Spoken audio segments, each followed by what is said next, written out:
ನೋಡಿ, ಯುದ್ಧ ಭಾರತ ಬಯಸಿದ್ದಲ್ಲ, ಆದರೆ ಯುದ್ಧದ ಪರಿಣಾಮ ಭಾರತದ ಮೇಲಾಗಿದೆ. ಆ ಕಾರಣಕ್ಕೆ ಕೆಲವೊಮ್ಮೆ ಮನೆಯಲ್ಲಿ ಅಮ್ಮನೂ ಪಥ್ಯ ಪಾಲಿಸೋಕೆ ಹೇಳ್ತಾರೆ, ಡಾಕ್ಟ್ರು ಪಥ್ಯ ಪಾಲಿಸೋಕೆ ಹೇಳ್ತಾರೆ. ಅದರ ಉದ್ದೇಶ ಪಥ್ಯ ಪಾಲಿಸಿ ಆರೋಗ್ಯ ಕಾಪಾಡ್ಕೊಳ್ಳಿ ಅನ್ನೋದು ಉದ್ದೇಶ. ದೇಶದ ಆರೋಗ್ಯಕ್ಕೆ ಈ ಸಂದರ್ಭದಲ್ಲಿ ದುಂದು ವೆಚ್ಚ ಬೇಡ, ಈ ಸಂದರ್ಭದಲ್ಲಿ ಚಿನ್ನ ಖರೀದಿ ಬೇಡ. ಯಾಕೆ ಅಂದರೆ ಅದರಿಂದಾಗಿ ನಮ್ಮ ಫಾರಿನ್ ಎಕ್ಸ್ಚೇಂಜ್ ಹೊರ ಹೋಗುತ್ತೆ. ಹೊರ ಹೋದ್ರೆ ಏನು ಪರಿಣಾಮ ಆಗುತ್ತೆ ಅಂದರೆ ಅಂದಾದೊಂದಿ ರಾಜಕಾರಣದಿಂದಾಗಿ ನಮ್ಮ ದೇಶದ ಚಿನ್ನವನ್ನು ಒತ್ತ ಇಡುವಂಥ ಕೆಟ್ಟ ಪರಿಸ್ಥಿತಿ ಬಂದಿತ್ತು 90-91ರಲ್ಲಿ. ಆ ಕೆಟ್ಟ ಪರಿಸ್ಥಿತಿ ಬರಬಾರದು ಅಂತ ಹೇಳಿ ಒಂದು ನಿಮಿಷ, ಪ್ರಧಾನಮಂತ್ರಿಗಳು ಮೋಜು ಮಸ್ತಿಗೆ ಹೋಗಿಲ್ಲ. ಭಾರತದ ಹಿತಕ್ಕೋಸ್ಕರ ಬೇರೆ ಬೇರೆ ದೇಶಗಳ ಜೊತೆಗೆ ಒಪ್ಪಂದ ಮಾಡಿಕೊಂಡು ಭಾರತದ ಹಿತ ಕಾಪಾಡೋದಕ್ಕೆ ಹೋಗಿದ್ದಾರೆ. ಮೋಜು ಮಸ್ತಿಗೆ ಹೋಗ್ತಾರಲ್ಲ ಕೆಲವರು, 3 ದಿನ ಕ್ಯಾಂಪೈನ್ ಮಾಡಿ 30 ದಿನ ನಾಪತ್ತೆ ಆಗ್ತಾರಲ್ಲ ಕಾಂಗ್ರೆಸ್ ಲೀಡರು, ಅವರಿಗೆ ಇದನ್ನು ಪ್ರಶ್ನೆ ಮಾಡ್ಕೊಂಡಿಲ್ಲ. ಅವರ ವೈಯಕ್ತಿಕ ಆದಾಯಕ್ಕಿಂತ 10 ಪಟ್ಟು ಜಾಸ್ತಿ ಖರ್ಚು ಮಾಡಿದಾರಲ್ಲ, ಎಲ್ಲಿ ಯಾವ ಸೋರ್ಸು ಅಂತ ಗೊತ್ತಿಲ್ಲದೆ ಇದ್ರು ಅವರಿಗೆ ಇದನ್ನು ಪ್ರಶ್ನೆ ಮಾಡಿ. ನರೇಂದ್ರ ಮೋದಿ ಅವರು ಉತ್ತರ ಕೊಡೋದು ಇಂಟರ್ನ್ಯಾಷನಲ್ ಚರ್ಚೆ ಆಗ್ತಾ ಇದೆ ಸರ್. ಅದು ಭಾರತಕ್ಕೊಂದು ರೀತಿ ಅವಮಾನ ಅನ್ನೋ ರೀತಿ ಚರ್ಚೆ ಆಗ್ತಾ ಇದೆ. ಪತ್ರಕರ್ತರು ಪ್ರಶ್ನೆ ಕೇಳೋಕೆ ಅಧಿಕಾರ ಇದೆ. ನೀವು ಕೇಳಿದ ಎಲ್ಲ ಪ್ರಶ್ನೆಗೆ ಉತ್ತರ ಕೊಡಬೇಕು ಅಂತ ನನಗೂ ಇಲ್ಲ. ಎದುರಿಸ್ತಿಲ್ಲ ಅಂತ ಸರ್, ಯಾವುದೇ ಸುದ್ದಿಗೋಷ್ಠಿಗಳನ್ನ ಎದುರಿಸಲ್ಲ, ಪಲಾಯನ ಆಗ್ತಾರೆ, ಮೀಡಿಯಾಗಳ ಮುಂದೆ ಮಾತಾಡಲ್ಲ.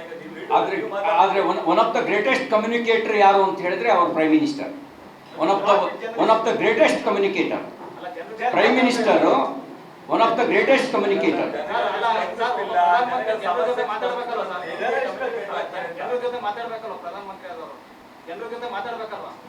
ಇಂಟ್ರಾಕ್ಷನ್ ನೋಡಿ, ನಮ್ಮ ಪ್ರೈಮ್ ಮಿನಿಸ್ಟರ್ ಪಬ್ಲಿಕ್ಕಿಗೆ ಕನೆಕ್ಟ್ ಆದಷ್ಟು ಬಹುಶಃ ಸ್ವತಂತ್ರ ನಂತರ ಇನ್ಯಾವುದೇ ಪ್ರೈಮ್ ಮಿನಿಸ್ಟರ್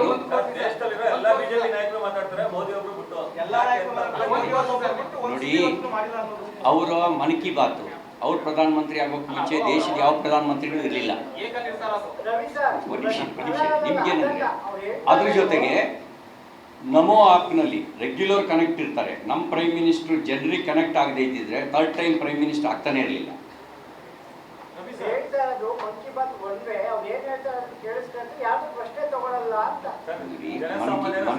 ಮನ್ ಕಿ ಬಾತ್ನಲ್ಲಿ ಜನಸಾಮಾನ್ಯರಿಗೆ ಪ್ರೇರಣೆ ಕೊಡ್ತಕ್ಕಂಥ, ಸಾಮಾನ್ಯ ಜನರು ಕೂಡ ಸಾಧನೆಯ ಕಡೆಗೆ ಹೋಗ್ತಕ್ಕಂಥ ಪ್ರೇರಣಾದಾಯಿ ಸಂಗತಿಗಳನ್ನು ಹಂಚ್ಕೊಳ್ತಾರೆ. ರಾಜಕಾರಣ ಇವತ್ತವರೆಗೂ ಮಾತಾಡಿಲ್ಲ ಅವರು.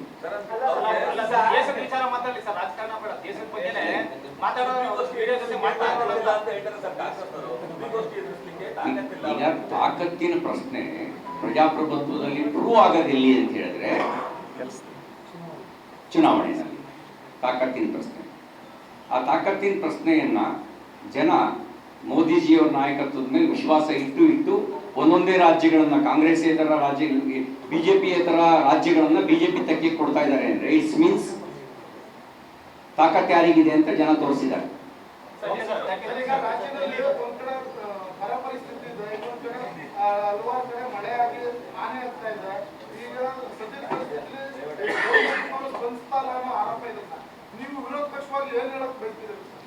ಈಗ ರೈತರಿಗೆ 3 ಫೇಸ್ ಕರೆಂಟ್ 7 ಅವರ್ಸ್ ಕೊಡ್ತೀವಿ ಅಂತ ಇವರು ಅಶ್ಯೂರ್ ಮಾಡಿದ್ರು. ಕೊಡ್ತಾ ಇದ್ದಾರೆ ಅಂತ ರೈತರನ್ನ ಕೇಳಿ 3 ಗಂಟೆ 4 ಗಂಟೆನೂ ಕೂಡ 3 ಫೇಸ್ ಕರೆಂಟ್ ಇಲ್ಲ. 14,000ಕ್ಕೂ ಹೆಚ್ಚು ಗ್ರಾಮಗಳಲ್ಲಿ ಕುಡಿಯೋ ನೀರಿನ ಸಮಸ್ಯೆ ಇದೆ ಅನ್ನುವಂಥ ವರದಿಯನ್ನು RDPR ಡಿಪಾರ್ಟ್ಮೆಂಟ್ ಹೇಳ್ತಾ ಇದೆ. ರೆಸ್ಪಾನ್ಸಿಬಿಲಿಟಿ ಯಾರ್ದು? ಆಳುವವರದು. ಅವರು ವಿವಾದವಲ್ಲದ ವಿಷಯವನ್ನು ವಿವಾದವಾಗಿ ಮಾಡ್ತಾರೆ. ಅವರಿಗೆ ಕುಡಿಯೋ ನೀರಿಗಿಂತ ಹಿಜಾಬ್ ಪ್ರಿಯಾರಿಟಿ ಆಗುತ್ತೆ. ಶಾಲೆಗಳಲ್ಲಿ ಯೂನಿಫಾರ್ಮ್ ಇರಬೇಕಾ ಹಿಜಾಬ್ ಇರಬೇಕಾ ಅಂತ ಹೇಳಿದ್ರೆ ಕಾಂಗ್ರೆಸ್ ಹೇಳುತ್ತೆ ಹಿಜಾಬ್ ಇರಬೇಕು ಅಂತ, ನಾವು ಹೇಳ್ತೀವಿ ಯೂನಿಫಾರ್ಮ್ ಇರಬೇಕು. ಯೂನಿಫಾರ್ಮ್ ಪಾರ್ಟ್ ಆಫ್ ಹಿಜಾಬ್ ಆದರೆ ಓಕೆ, ಯೂನಿಫಾರ್ಮ್ ಪಾರ್ಟ್ ಆಫ್ ಹಿಜಾಬ್ ಅಲ್ಲದೆ ಇದ್ರೆ ಇರಬೇಕಾ? ಕಾಂಗ್ರೆಸ್ ಹೇಳುತ್ತೆ ಇರಬೇಕು. ಯಾಕೆ ಇದನ್ನು ಹೇಳ್ತಾರೆ ಅಂತಂದ್ರೆ ಆ ಯೂನಿಫಾರ್ಮಿನ ಉದ್ದೇಶವನ್ನೇ ಅವ್ರು ಅರ್ಥ ಮಾಡ್ಕೊಂಡಿಲ್ಲ, ಅದಕ್ಕೆ ಹೇಳ್ತಾರೆ. ಅವರಿಗೆ ಆದ್ಯತೆ ಕುಡಿಯೋ ನೀರಲ್ಲ, ಆದ್ಯತೆ ರೈತರ ಆತ್ಮಹತ್ಯೆ ಅಲ್ಲ, ಆದ್ಯತೆ SCP TSP ಅನುದಾನದ ದುರುಪಯೋಗ ಅಲ್ಲ, ಅವರಿಗೆ ಆದ್ಯತೆ ಹಿಜಾಬ್. ರವಿ ಸರ್, ಈಗ ನೀಟ್ ಪರೀಕ್ಷೆ ವಿಚಾರದಲ್ಲಿ ಲಕ್ಷಾಂತರ ವಿದ್ಯಾರ್ಥಿಗಳ ಅನ್ಯಾಯ ಆಗಿದೆ ಸರ್. ನೀಟ್ ಪರೀಕ್ಷೆ ಅಧಿಕಾರನ ರಾಜ್ಯಗಳಿಗೆ ಕೊಡೋದಕ್ಕೆ ತಮ್ಮ ನಿಲುವೇನು ಸರ್? ಏನ ಲಕ್ಷಾಂತರ ವಿದ್ಯಾರ್ಥಿಗಳ ಅನ್ಯಾಯ ಆಗಿದೆ ಸರ್. ನೀಟ್ ಪರೀಕ್ಷೆ ಅಧಿಕಾರನ ರಾಜ್ಯಗಳಿಗೆ ಕೊಡೋದಕ್ಕೆ ತಮ್ಮ ನಿಲುವೇನು ಅಂತ? ನೀಟ್ ಈಗ ಪತ್ತೆಯಾದ ಹಿನ್ನೆಲೆಯಲ್ಲಿ, ಪ್ರಶ್ನೆ ಪತ್ರಿಕೆ ಸೋರಿಕೆಯಾದ ಹಿನ್ನೆಲೆಯಲ್ಲಿ ಮರುಪರೀಕ್ಷೆಗೆ ಆದೇಶ ಮಾಡಿ ಯಾರ್ಯಾರು ಇದರಲ್ಲಿ ಇನ್ವಾಲ್ವ್ ಆಗಿದ್ರು ಅವ್ರನ್ನ ಬಂಧಿಸಿ ಅವ್ರನ್ನ ಎನ್ಕ್ವೈರಿ ಮಾಡೋ ಕೆಲಸ ಮಾಡ್ತಾ ಇದ್ದಾರೆ. ಅವ್ರಿಗೆ ಏನು ಶಿಕ್ಷೆ ಆಗ್ಬೇಕು ಅದು ಶಿಕ್ಷೆ ಆಗತ್ತೆ. ಈ ಕಾರಣಕ್ಕೆ ನೀಟ್ ಪರೀಕ್ಷೆನೇ ರದ್ದುಪಡಿಸಬೇಕು ಅಂತ ಅನ್ನೋದು ಮೂಗಲ್ಲಿ ನೆಗಡಿ ಆಯ್ತು ಅಂದ್ರೆ ಮೂಗನೇ ಕಟ್ ಮಾಡಬೇಕು ಅಂತ ಹೇಳ್ದಂಗೆ ಆಗುತ್ತೆ. ಅದು ಸೂಕ್ತವಾದದ್ದಲ್ಲ. ಇನ್ನು ಕರ್ನಾಟಕದಲ್ಲಿ KPSC ಒಳ್ಳೆ ಕಾರಣಕ್ಕೆ ಹೆಸರಾಗಿದೆಯಾ? KPSC ನಲ್ಲಿ ಒಂದೇ ಕೊಠಡಿಯಲ್ಲಿರೋ 17 ಜನ ಪಾಸ್ ಆಗೋದು ಆಕಸ್ಮಿಕನೋ ಅಥವಾ ಏನಾದ್ರು ನಡಿಬಾರ್ದು ನಡೆದಿದೆಯೋ? ಈ ಪ್ರಶ್ನೆಗಳು ಇನ್ನೂ ಜನರ ಮುಂದೆ ಹಾಗೇ ಇದೆ. ಹಾಗಾಗಿ ಕರ್ನಾಟಕದಲ್ಲಿ ಇದ್ರ ಕಡೆಗೆ ಸ್ವಲ್ಪ ಗಮನ ಕೊಡಲಿ. ನೀಟ್ ಬಗ್ಗೆ ಈಗಾಗಲೇ CBI ತನಿಖೆ ಮಾಡ್ತಾ ಇದೆ, ಅರೆಸ್ಟ್ ಮಾಡಿದೆ. ಆ ಜಾಲವನ್ನೇ ಭೇದಿಸೋದಕ್ಕೆ ಅವರು ಎಲ್ಲ ರೀತಿಯ ಪ್ರಯತ್ನ ಮಾಡ್ತಿದ್ದಾರೆ. ಅವ್ರು ಮಾಡ್ತಾರೆ ಮತ್ತು ಮರುಪರೀಕ್ಷೆ ನಡೆಯುತ್ತೆ ನಿಶುಲ್ಕವಾಗಿ. ₹1 ಕಟ್ಟದಲ್ಲೇ ನಿಶುಲ್ಕವಾಗಿ ಮರುಪರೀಕ್ಷೆ ನಡೆಯುತ್ತೆ. ಸರ್, ಇಟಲಿ ಪ್ರಧಾನಿಗೆ ಮೋದಿ ಅವರು ಮೆಲೋಡಿ ಚಾಕ್ಲೇಟ್ ಗಿಫ್ಟ್ ಕೊಟ್ಟಿದ್ದಾರೆ. ಸಾಕಷ್ಟು ಚರ್ಚೆ ಆಗ್ತಿದೆ ಸರ್. ಖರ್ಗೆ ಅವರಲ್ಲೇ ಟೀಕೆ ಮಾಡ್ತಿದ್ದಾರೆ. ಏನು ಅಷ್ಟೊಂದು ಪ್ರಚಾರ ತಗೊಳ್ಳೋದು ಏನಿರ್ತದೆ? ಚಾಕ್ಲೇಟ್ ಕೊಡ್ತಾರೆ. ಈಗ ಈ ಕಾಂಗ್ರೆಸ್ನವರಿಗೆ ಒಲ್ಲದ ಗಂಡನಿಗೆ ಮೊಸರಲ್ಲಿ ಕಲ್ಲು ಅಂತ ಅನ್ನುವಂಥ ಸ್ವಭಾವ. ಹಾಗಾಗಿ ಅವರಿಗೆ ಕೆಲವು ಸಂಗತಿಗಳು ಅರ್ಥ ಆಗಲ್ಲ. ಖರ್ಗೆ ಅವರು ಅಲ್ರಿ, ನಿಮ್ಗೇನಂತಂದ್ರೆ ಈಗ ನಮ್ಮ ಪ್ರಧಾನಮಂತ್ರಿಗಳು ಕೋಟನ್ನು ಗಿಫ್ಟ್ ಕೊಟ್ಟಿದ್ದಾರೆ, ಮೈಸೂರು ಸಿಲ್ಕ್ ಸೀರೆಯನ್ನು ಕೂಡ ಗಿಫ್ಟ್ ಕೊಟ್ಟಿದ್ದಾರೆ, ಪಂಚೆಯನ್ನು ಗಿಫ್ಟ್ ಕೊಟ್ಟಿದ್ದಾರೆ. ಹಾಗಾಗಿ ಇವೆಲ್ಲವೂ ವಿವಾದವನ್ನಾಗಿ ನೋಡುವಂಥದ್ದು ಅವರ ಒಂದು ಕೆಟ್ಟ ಮಾನಸಿಕತೆ ತೋರಿಸುತ್ತೆ. ಅವರಿಗಿರುವಂಥ ಒಂದು ಕೆಟ್ಟ ಮಾನಸಿಕತೆ, ಅವರ ಮಾನಸಿಕತೆ ಅವರ ಹಿರಿತನಕ್ಕೆ ಪೂರಕವಾಗಿರ್ತಕ್ಕಂಥ ಮಾನಸಿಕತೆ ಅಲ್ಲ. ಮತ್ತು ಅತಿ ದೀರ್ಘಕಾಲ ಆಡಳಿತ ನಡೆಸಿದ ಒಂದು ಪಕ್ಷದ ಮಾನಸಿಕತೆಯನ್ನು ಅದು ತೋರಿಸೋದಿಲ್ಲ. ಅದು ಮಾನ್ಯ ಮುಖ್ಯಮಂತ್ರಿ ಸಿದ್ದರಾಮಯ್ಯ ಅವರು ST ಮೀಸಲಾತಿ ಕಡಿತಗೊಳಿಸಿರೋದು ಸಾಮಾಜಿಕ ನ್ಯಾಯ ಅಲ್ಲ, ಸಾಮಾಜಿಕ ಅನ್ಯಾಯ. ಯಾಕೆ ಅಂದರೆ ಸಂವಿಧಾನಬದ್ಧವಾಗಿ ಮೀಸಲಾತಿಯನ್ನು ಡಾಕ್ಟರ್ ಅಂಬೇಡ್ಕರ್ ಅವರು ಕೊಟ್ಟಿದ್ದು SC/STಗಳಿಗೆ ಬೇಸ್ಡ್ ಆನ್ ದಟ್ ಪಾಪ್ಯುಲೇಷನ್. ಯಾವ ರಾಜ್ಯದಲ್ಲಿ ಎಷ್ಟು ಜನಸಂಖ್ಯೆ ಇದೆ ಆ ಜನಸಂಖ್ಯೆಗೆ ಅನುಗುಣವಾಗಿ ಮೀಸಲಾತಿ ಕೊಡಬೇಕು. ಕರ್ನಾಟಕದಲ್ಲಿ ನಾವು SC ಮೀಸಲಾತಿ 15 ಇದ್ದದನ್ನು 17% ಏರಿಸಿದ್ದು ಕೂಡ ಬೇಸ್ಡ್ ಆನ್ ದಟ್ ಪಾಪ್ಯುಲೇಷನ್. ಹಾಗೇನೆ ST ಮೀಸಲಾತಿಯನ್ನು 3 ಇದ್ದದನ್ನು 7% ಏರಿಸಿದ್ದು ಕೂಡ ಬೇಸ್ಡ್ ಆನ್ ದಟ್ ಪಾಪ್ಯುಲೇಷನ್, ಜನಸಂಖ್ಯೆ ಆಧಾರಿತವಾಗಿ. ಇದು ಮ್ಯಾಂಡೇಟ್ರಿ. ಒಂದು ನಿಮಿಷ ಉಳಿದ ಮೀಸಲಾತಿ ಏನಿದೆ ಅದು ಮ್ಯಾಂಡೇಟ್ರಿ ಅಲ್ಲ, ಅದು ಆಪ್ಷನ್. ಉಳಿದ ಮೀಸಲಾತಿ ಅದು ಆಪ್ಷನ್. SC/ST ಅದು ಮ್ಯಾಂಡೇಟ್ರಿ, ಕೊಡಲೇಬೇಕು. ಅದರೊಳಗೆ ಕಾಂಪ್ರಮೈಸ್ ಆಗೋಕ್ಕಾಗಲ್ಲ. SC/ST ಮೀಸಲಾತಿನಲ್ಲಿ ನೀವು ಬೇರೆ ಮೀಸಲಾತಿಯಲ್ಲಿ ಕಾಂಪ್ರಮೈಸ್ ಆಗ್ಬೋದು, ಅದು ಆಪ್ಷನ್. ಇದರಲ್ಲಿ ಇದು ಕಂಪಲ್ಸರಿ. ಹಾಗಿದ್ದಾಗಲೂ ಕೂಡ SC/ST ಮೀಸಲಾತಿಯನ್ನು ಕಡಿತಗೊಳಿಸುವ ನಿರ್ಣಯ ಅದು ಸಾಮಾಜಿಕ ಅನ್ಯಾಯ. ಅದಕ್ಕೆ ನಮ್ಮ ಆಗ್ರಹ ಇದೆ, ಸಾಮಾಜಿಕ ಅನ್ಯಾಯದ ಒಂದು ಖಳನಾಯಕರು ನೀವು ಆಗಬೇಡಿ. ನೀವು SC/ST ಮೀಸಲಾತಿಯನ್ನು ಜನಸಂಖ್ಯೆಗೆ ಅನುಗುಣವಾಗಿ BJP ಸರ್ಕಾರ ಏನು ಹೆಚ್ಚಳ ಮಾಡಿತ್ತು ಆ ರೀತಿ ಹೆಚ್ಚಳ ಮಾಡಿ ಅಂತ ಆಗ್ರಹಿಸ್ತೇನೆ. ಒಂದು ನಿಮಿಷ, ಇವ್ರ ಮೇಲೆ ಇರುವಂಥ ಚಾಲೆಂಜ್ ಏನು? 50% ಸೀಲಿಂಗ್ ಲಿಮಿಟ್. 50%ಗೆ ನೀವು SC/STನೇ ಯಾಕೆ ಕಡಿತಗೊಳಿಸ್ಬೇಕು? ಇದನ್ನೇ ಯಾಕೆ ಕಡಿತಗೊಳಿಸ್ಬೇಕು? ಇದು ಮ್ಯಾಂಡೇಟ್ರಿ. ಇದು ನಿಮಗೆ ರಿಲಿಜಿಯಸ್ ರಿಸರ್ವೇಷನ್ ಅನ್ನ ಸಂವಿಧಾನ ರಚನಾ ಸಂದರ್ಭದಲ್ಲಿ ಮೀಸಲಾತಿ ಕೊಡಬೇಕು ಅಂದಾಗ ಸ್ಪಷ್ಟವಾಗಿ ನಿರಾಕರಿಸುತ್ತಾರೆ ಸಂವಿಧಾನ ಶಿಲ್ಪಿ ಅಂಬೇಡ್ಕರ್ ಅವರು. ಸಂವಿಧಾನ ಸಭೆ ರಿಜೆಕ್ಟ್ ಮಾಡಿದೆ ರಿಲಿಜಿಯಸ್ ರಿಸರ್ವೇಷನ್. ನೀವು ಮುಸ್ಲಿಮನ್ನ ಕ್ಯಾಸ್ಟ್ ಅಂತ ಕನ್ಸಿಡರ್ ಮಾಡ್ತೀರೋ, ರಿಲಿಜನ್ ಅಂತ ಕನ್ಸಿಡರ್ ಮಾಡ್ತೀರೋ?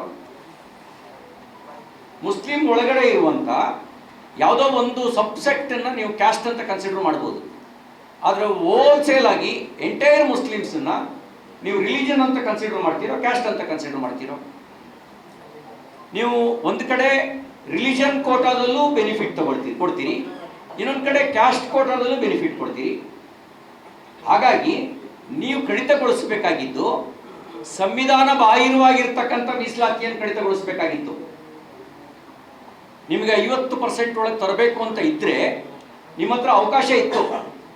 ಸಂವಿಧಾನ ಬಾಹಿರವಾಗಿರ್ತಕ್ಕಂಥ ರಾಜಕೀಯ ಮೀಸಲಾತಿ ಏನಿದೆ, ಮತ ಬ್ಯಾಂಕ್ ಆಧಾರಿತವಾಗಿರ್ತಕ್ಕಂಥ ಮೀಸಲಾತಿ ಏನಿದೆ, ಅದನ್ನು ಕಡಿತಗೊಳಿಸಬೇಕಾಗಿತ್ತು. ನೀವು ಮೀಸಲಾತಿ ಕಡಿತಗೊಳಿಸಿದ್ದು ಯಾವುದನ್ನ? ಸಂವಿಧಾನಬದ್ಧವಾಗಿರ್ತಕ್ಕಂಥ SC/ST ಮೀಸಲಾತಿಯನ್ನು ಕಡಿತಗೊಳಿಸಿದಿರಿ. ಏನು ಜಸ್ಟಿಫಿಕೇಶನ್ ಕೊಡ್ತೀರಿ? ಹೇಗೆ ಸಮರ್ಥನೆ ಮಾಡ್ಕೊಳ್ತೀರಿ? ಅದಕ್ಕೆ ನಮ್ಮ ಆಗ್ರಹ ಇದೆ, ಇನ್ನು ನೀವು ಅನ್ಯಾಯ ಮಾಡಿದ್ದೀರಿ, ಸಾಮಾಜಿಕ ಅನ್ಯಾಯವನ್ನು. ಈ ಸಾಮಾಜಿಕ ಅನ್ಯಾಯವನ್ನು ವಾಪಸ್ ತೆಗೆದುಕೊಳ್ಬೇಕು. SC/ST ಮೀಸಲಾತಿಯನ್ನು BJP ಸರ್ಕಾರ ಏನು ಜನಸಂಖ್ಯೆಗೆ ಅನುಗುಣವಾಗಿ ಕೊಟ್ಟಿತ್ತು, ಅದೇನೋ ಕೊಟ್ಟಿದ್ದು ರಾಜಕೀಯ ಕಾರಣಕ್ಕಲ್ಲ, ಓಲೈಕೆ ಕಾರಣಕ್ಕೂ ಅಲ್ಲ. ಜನಸಂಖ್ಯೆಗೆ ಅನುಗುಣವಾಗಿ ಕೊಡಬೇಕು ಅನ್ನೋದು ಅದು ಶಾಸನಬದ್ಧವಾಗಿರೋದು. ಹಾಗಾಗಿ ಅದನ್ನೇನಿದೆ ಅದನ್ನು ಮುಂದುವರಿಸಬೇಕು ಅಂತ ನಾವು ಆಗ್ರಹಿಸ್ತೇವೆ. ಅದು ಬಿಟ್ಟು ಇನ್ಯಾವುದೋ ಸಬೂಬು ಹೇಳಬೇಡಿ. ಉಳಿದಿದ್ದೆಲ್ಲ ನೀವು ದಿನಕ್ಕೊಂದು ನಾಟಕವನ್ನು ಪ್ರಾರಂಭಿಸಬೇಡಿ. ಇದನ್ನೇ ಯಾಕೆ ಕಡಿತಗೊಳಿಸಿದೆ ಅಂತ ಹೇಳಿ. ಉಳಿದ ಜಾತಿಗಳಿದ್ವಲ್ಲ, ಈಗ ನೀವೇ ಕೊಟ್ಟಿದ್ದೀರಿ, ಉಳಿದ ಜಾತಿಗಳಲ್ಲಿ 1% ಕಡಿತಗೊಳಿಸಿಲ್ಲ ನೋಡಿ. ಕ್ಯಾಟಗರಿ 1 4% ಇದೆ, 2A 15% ಇದೆ, 2B 4% ಇದೆ, 3A 4% ಇದೆ, 3B 5% ಇದೆ. ಇದನ್ನು ಯಾವುದನ್ನು 1% ಕಡಿತಗೊಳಿಸ್ಲಿಲ್ವಲ್ಲ. ಇದು ಯಾವುದುವೇ ಮ್ಯಾಂಡೇಟ್ರಿ ಅಲ್ಲ, ಆಪ್ಷನ್ ಅದು. ಆದರೆ SC/ST ಅದು ಮ್ಯಾಂಡೇಟ್ರಿ. ಅದಕ್ಕೆ ನಾವು ಹೇಳ್ತಾ ಇರೋದು, ನೀವು ಶಾಸನಬದ್ಧವಾಗಿರೋದನ್ನು ಕಡಿತಗೊಳಿಸಿ ಸಂವಿಧಾನಕ್ಕೆ ಅಪಚಾರ ಎಸಗಿದಿರಿ, ಸಂವಿಧಾನದ ಆಶಯಕ್ಕೆ ಅಪಚಾರವನ್ನು ಎಸಗಿದಿರಿ, ಶಾಸನಬದ್ಧವಾಗಿರೋದನ್ನು ಕಡಿತಗೊಳಿಸಿ. ಹಾಗಾಗಿ ಇದನ್ನು ವಾಪಸ್ ತಗೊಳ್ಳಿ. ಸಾಮಾಜಿಕ ಅನ್ಯಾಯವನ್ನು ಮಾಡಬೇಡಿ. ಸಾಮಾಜಿಕ ನ್ಯಾಯ ಅಂದರೆ ಸಂವಿಧಾನಬದ್ಧವಾಗಿರೋ ಮೀಸಲಾತಿಯನ್ನು ಕೊಡಲೇಬೇಕಾಗಿರೋದು, ಅದನ್ನು ಕೊಡಿ.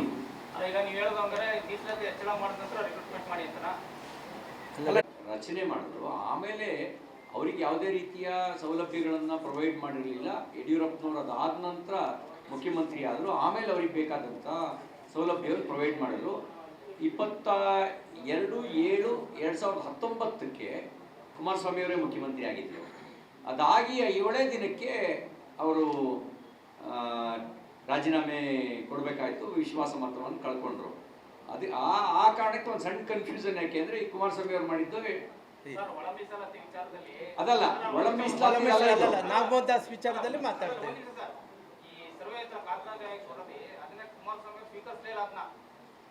ಅಲ್ಲ ಅದು ಬೇರೆ ಸಬ್ಜೆಕ್ಟ್, ಅದು ಬೇರೆ ಸಬ್ಜೆಕ್ಟ್.